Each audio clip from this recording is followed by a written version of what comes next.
Vamos continuar. Os capítulos 4 e 5, então, da primeira carta aos Tessalonicenses, trazem uma das mais notáveis passagens escatológicas do Novo Testamento. Ok? A gente viu aqui muito bem definido por ele. Os primeiros cristãos esperavam a vinda de Cristo para os seus dias, bem como a implantação do milênio.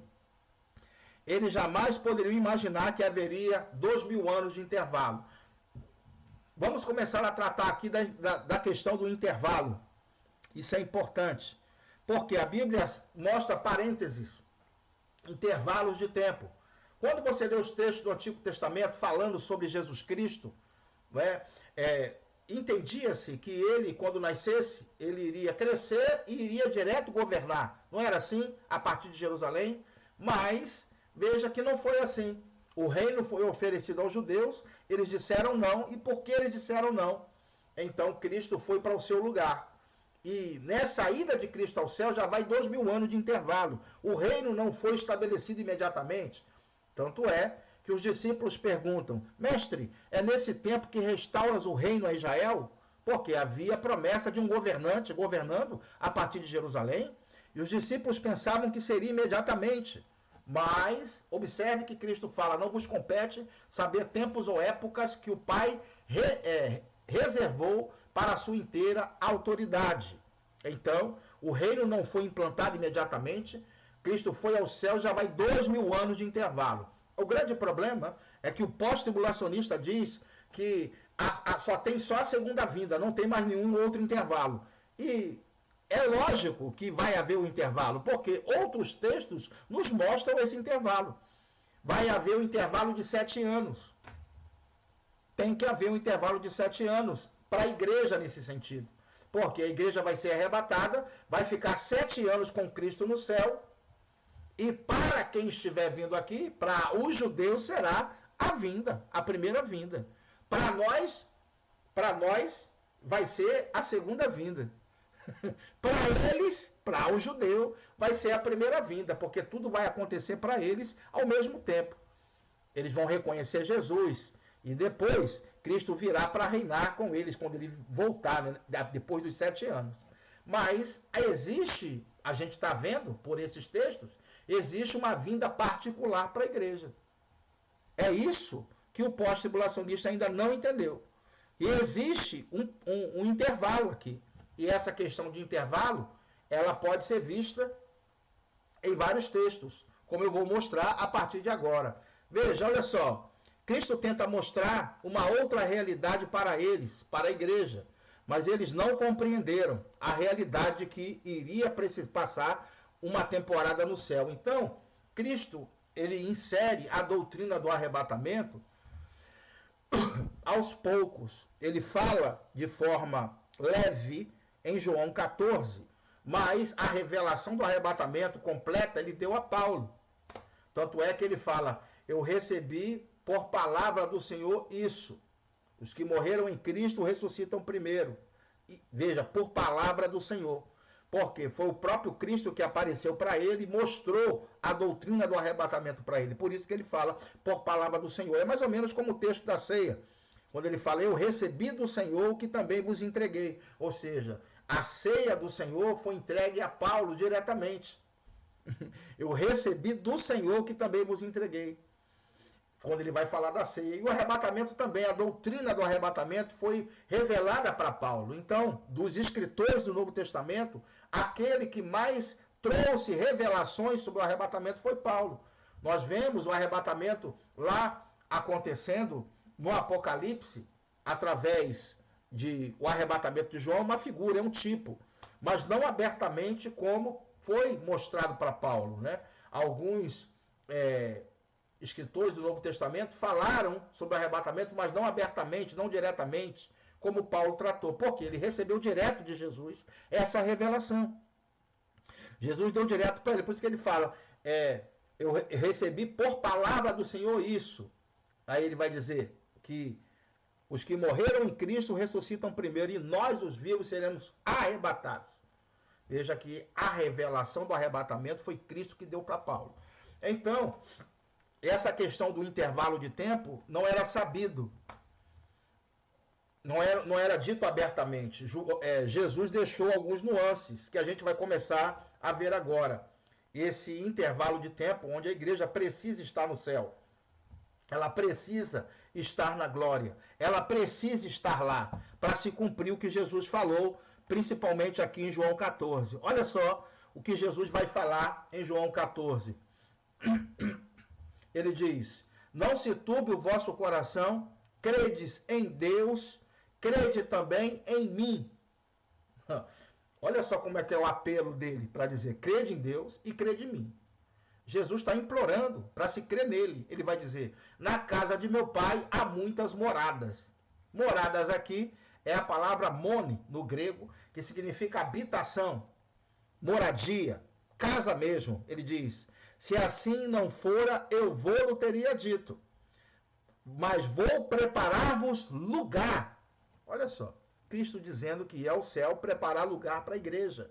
Aí ele fala assim: e quando eu for e vos preparar lugar, voltarei, olha só que interessante, voltarei e vos receberei para mim mesmo, para que onde eu estiver, estejais vós também. Então observe aqui que Cristo nos traz a revelação de que é necessário que a igreja passe uma temporada com ele no céu. É obrigatório, porque ele disse e mandou você crer nisso. Então o pós-tribulacionista não crê nisso, não está crendo.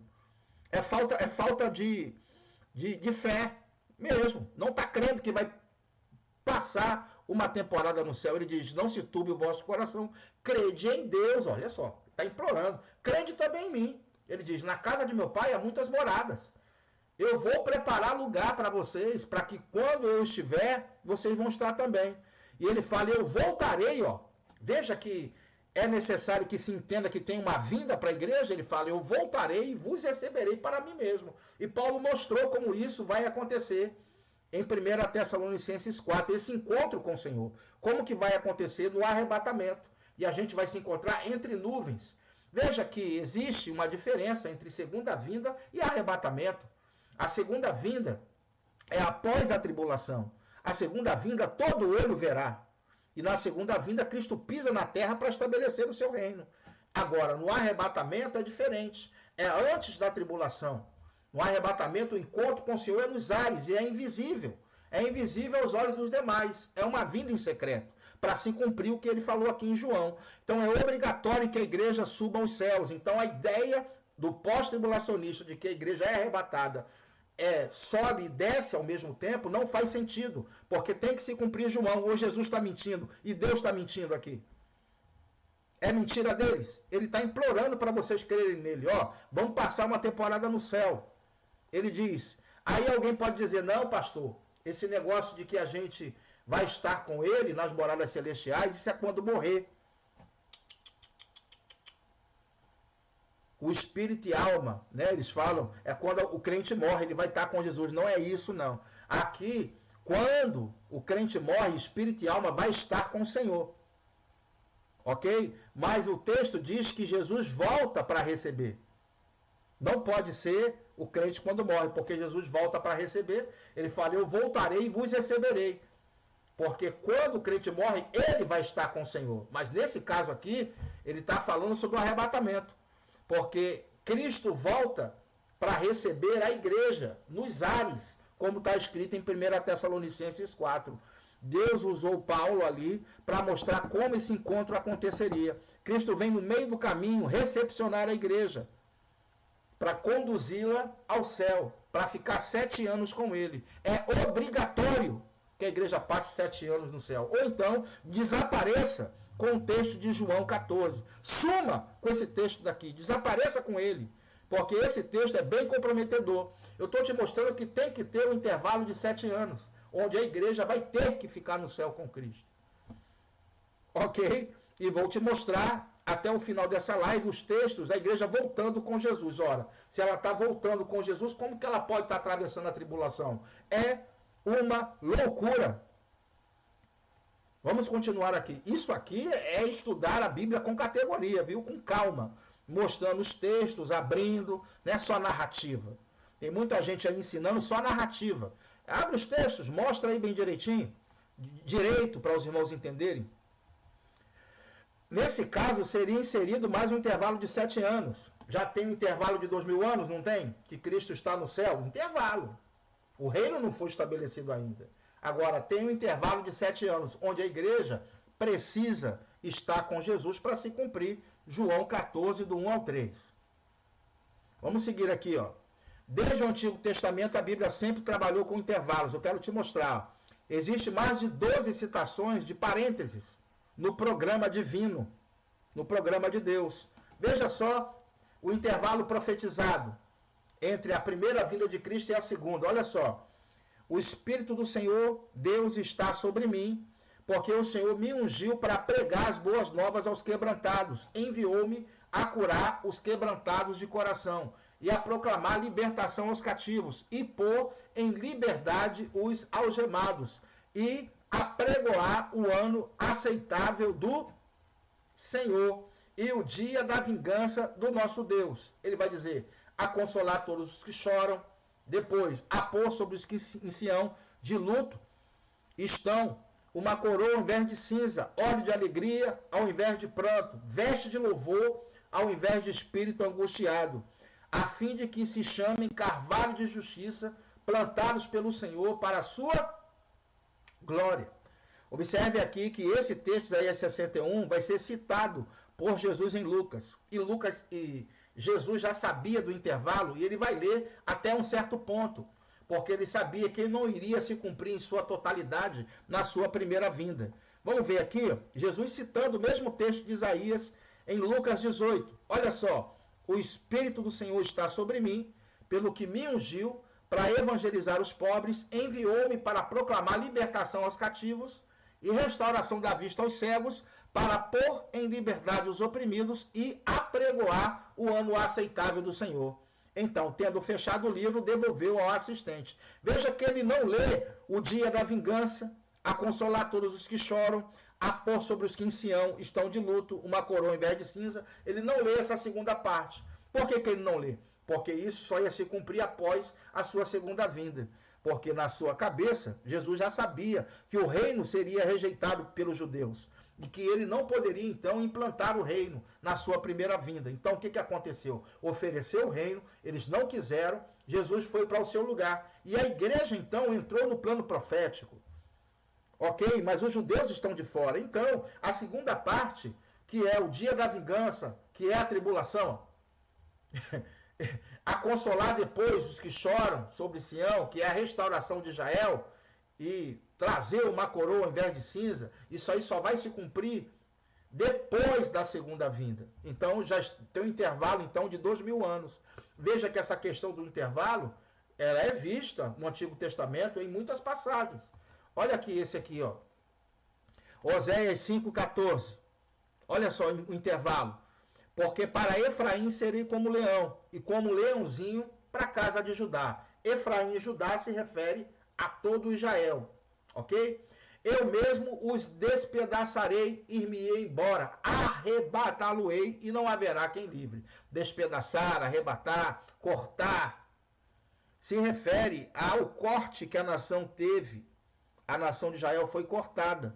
Isso pode ser visto em Romanos 11, quando Paulo fala que ele é a oliveira e os ramos naturais que eram judeus foram cortados. E nós que éramos gentios, enxertados na oliveira verdadeira. Os judeus foram cortados, porque veio para o que eram seus, e os seus não receberam. Mas a igreja recebeu Jesus e foi enxertada na oliveira verdadeira. Lá em Romanos 11, Paulo fala que um dia, esses ramos naturais seriam enxertados na sua própria oliveira. Isso ia acontecer, e só vai acontecer no final da tribulação, quando eles reconhecerem que mataram o Messias. Então, observe então o intervalo de tempo que vai ser profetizado por Oséias, porque os judeus foram cortados. Ele fala, irei e voltarei para o meu lugar, até que se reconheçam culpados. Veja que Cristo ofereceu o reino, eles não quiseram, Cristo voltou para o seu lugar. Já vai 2000 anos, não é ou não é? Aí ele fala, busquem a minha face, estando eles angustiados, eles quem? Os judeus, cara. Cedo me buscarão, dizendo o seguinte, vinde e tornemos para o Senhor, porque ele nos despedaçou e nos sarará. fez a ferida e ligará. Os ramos naturais não foram cortados, que são os judeus, e Paulo não diz lá em Romanos 11, 26, de Sião virá o libertador e ele apartará de Jacó as impiedades e todo Israel será salvo. Ele profetiza, Paulo, a salvação dos judeus, então, no final da tribulação, onde a ferida será ligada, onde eles serão curados como nação. Isso foi profetizado. Aí ele fala, depois de 2 dias nos revigorará. Você sabe que um dia para o Senhor é 1000 anos, e 1000 anos, um dia. 2 dias, 2000 anos faz que Cristo foi, não é? Oséias profetizou o tempo do intervalo. Ele fala, depois de 2 dias nos revigorará. E ao 3º dia, que é o milênio, nos levantará e viveremos diante dele. Mostrando que Cristo vai reinar a partir de Jerusalém por 1000 anos. Então, mais uma vez aqui, é mostrado o intervalo no Antigo Testamento. E intervalo de 2000 anos. Vamos ver outra passagem aqui, que mostra o intervalo? Olha, Salmo 110, do 1 ao 2, ele diz, diz o Senhor ao meu Senhor, assenta-te à minha direita, até que eu ponha todos os teus inimigos debaixo dos seus pés. Cristo está à destra de Deus, sim ou não? Sim, está à destra de Deus. Até que um dia os inimigos seriam colocados debaixo dos seus pés. E isso vai acontecer quando? Na sua segunda vinda. O Senhor enviará de Sião o cetro do seu poder, dizendo, domina entre teus inimigos. Mais uma vez, o Salmo 110 aqui mostra o intervalo de tempo. O período onde Cristo está com Deus e o período onde ele vai voltar para estabelecer o seu reino. 2000 anos de intervalo. Que coisa linda, né? Observarmos que o intervalo é bíblico. Então, é necessário que a igreja passe 7 anos com Cristo no céu. Tem esse intervalo, porque ele disse que isso ia acontecer. Não crer no intervalo profetizado é loucura. Ele diz, o intervalo das 70 semanas de Daniel também, quando ele fala, né, que a 70 semanas estaria dividida em 7, que foi o período que levou para reconstruir a cidade, depois mais 62 semanas até ungido, que é Jesus o príncipe, depois ele diz que o príncipe ungido já não estaria, seria cortado o ungido. Ou seja, porque não foi crido, Cristo foi para o seu lugar e já não estará, o texto lá diz, né? E depois de 2000 anos, então, já de intervalo, estamos perto de Cristo voltar para estabelecer o seu reino, ele vai falar sobre a última semana de 7 anos, onde o anticristo estará governando esse mundo, ou boa parte dele, segundo alguns teólogos. Então, observe que essa questão do intervalo, ela é muito difundida no Antigo Testamento. E por que não haveria um intervalo de 7 anos para a igreja experimentar já que Cristo falou que é necessário passar uma temporada no céu? Vai rasgar o texto de João 14? Vai tirar da sua Bíblia? Ou vai distorcer? É preciso passar 7 anos lá com ele. É preciso entender que assim como houve um intervalo de tempo de 2000 anos, é preciso respeitar que haverá um segundo intervalo entre o arrebatamento e a segunda vinda para a igreja. No final da tribulação, ela volta com Jesus. Pois João 14 precisa se cumprir. A igreja precisa ir morar no céu. É obrigatório, é mandatório. Porque Cristo implora, ele fala, crede em mim, meu filho. Crede em Deus, meu filho. Crede.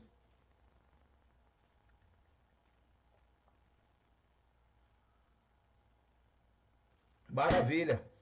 Irmã Anaceli, irmã Silvana, irmã Juliana, que benção, que bom que vocês estão gostando, né? É um estudo mais aprofundado das cartas.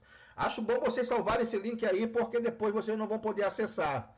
Pega esse linkzinho e salve em algum lugar para você assistir essa aula de novo, porque esse é um conteúdo para alunos aqui, né? Alunos da ESTP, da mentoria, e da mentoria também do método judaico, viu? Eu estou abrindo esse conteúdo aqui no domingo, para dar uma colher de chá para quem está aí nos acompanhando nos grupos, aqui de repente. Mas logo, logo eu vou fechar esse conteúdo aqui, que é um conteúdo pago, né? Então aproveita a oportunidade aí e salve esse link para você assistir depois, se quiser. Então vamos lá, pessoal. Então, olha só que eu quero te mostrar uma questão de lógica. Ó, se a igreja está atravessando a tribulação, Cristo revelou de forma inédita que antes do reino ser implantado neste mundo, os discípulos iriam para o céu, morar na casa do Pai, e depois iriam retornar para esse mundo. Então, eu quero te mostrar que é ilógico ou loucura pensar como que a igreja pode estar atravessando a tribulação se ela está voltando com Jesus no final dela. Isso fica aqui uma loucura para o cara poder explicar isso aí. Então, olha só, deixa eu chegar bem pertinho da câmera aqui. Tem que tomar bastante cuidado com as interpretações que estão se dando aos textos aí, porque tem que olhar a Bíblia de uma forma geral, não olhar apenas um versículo, não. A interpretação nossa é um sucesso porque a gente olha a Bíblia toda, a gente não fica agarrado num versículo só, tentando manipular os irmãos, ok? Então, eu quero te mostrar que tem textos que nos mostram claramente a igreja voltando com Jesus. Se ela está voltando com Jesus, como que ela pode estar atravessando a tribulação? Isso não faz sentido. E é isso que eu vou te mostrar agora. Olha isso aqui, irmãos, ó.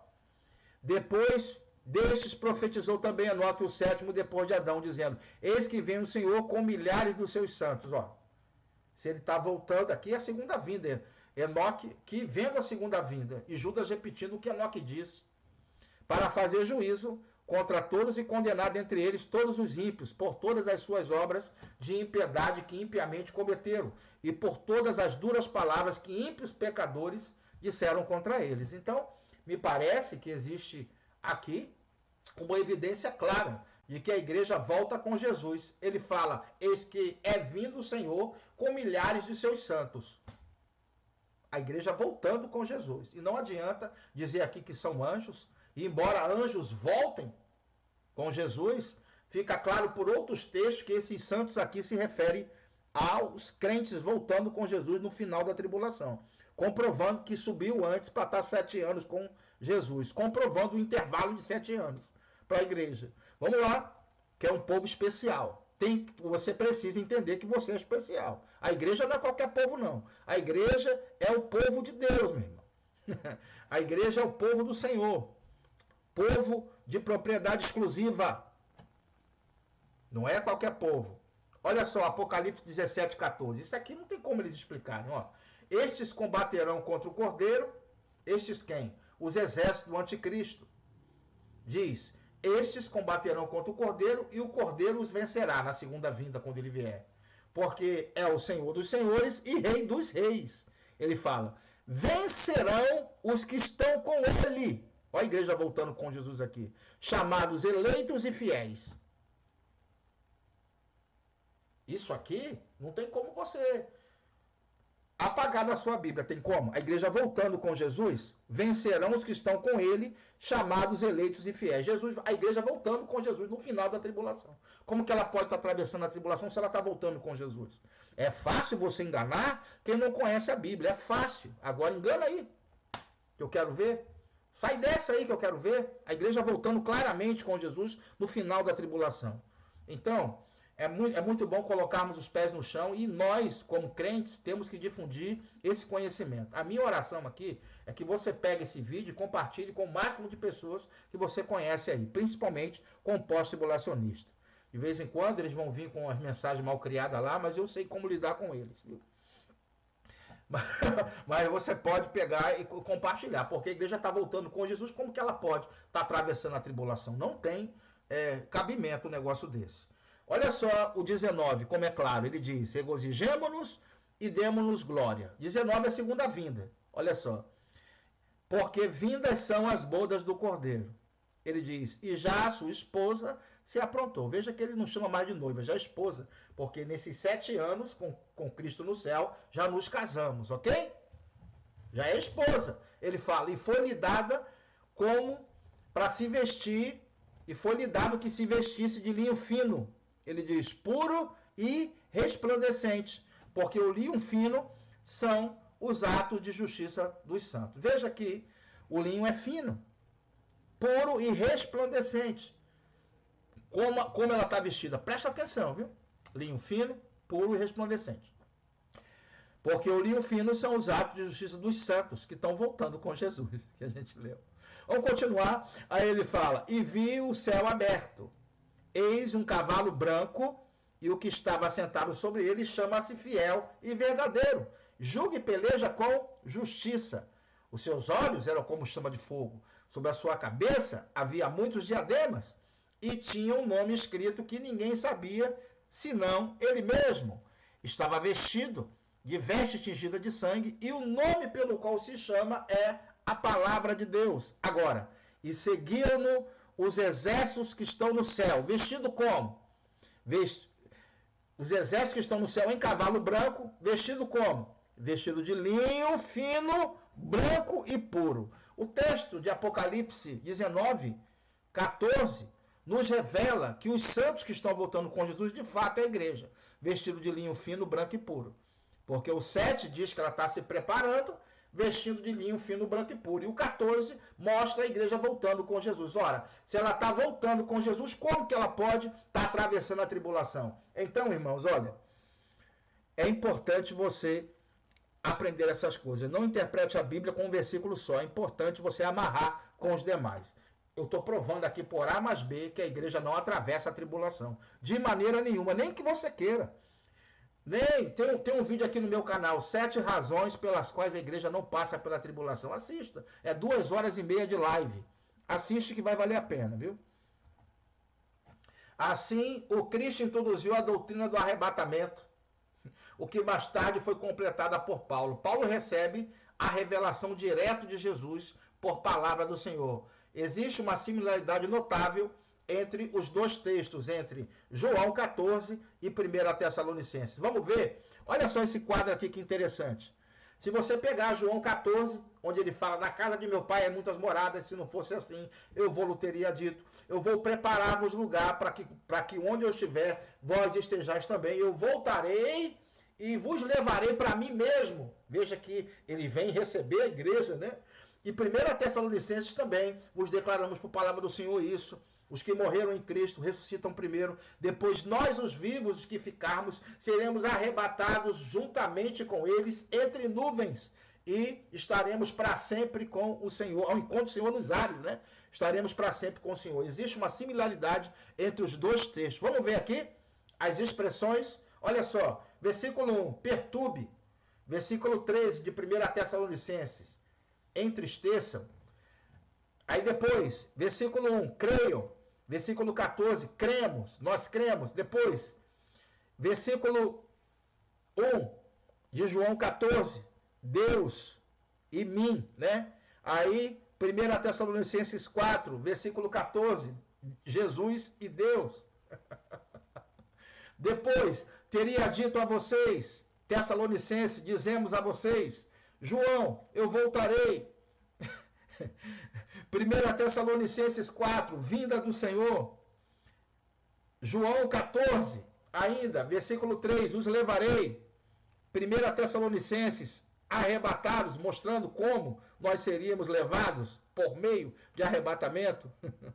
João 14, para mim. Tessalonicenses, para o encontro com o Senhor. Olha só. João 14, esteja onde eu estiver. 1 Tessalonicenses 4, estaremos com o Senhor para sempre. Veja a similaridade dos textos quando a gente coloca um do lado do outro. Ou seja, João 14 é espelho de 1 Tessalonicenses 4, mostrando que a igreja precisa estar no céu 7 anos. Ela passa no céu 7 anos com Jesus. A tribulação está rolando na terra. Pelos textos que eu te mostrei, ela volta com Jesus.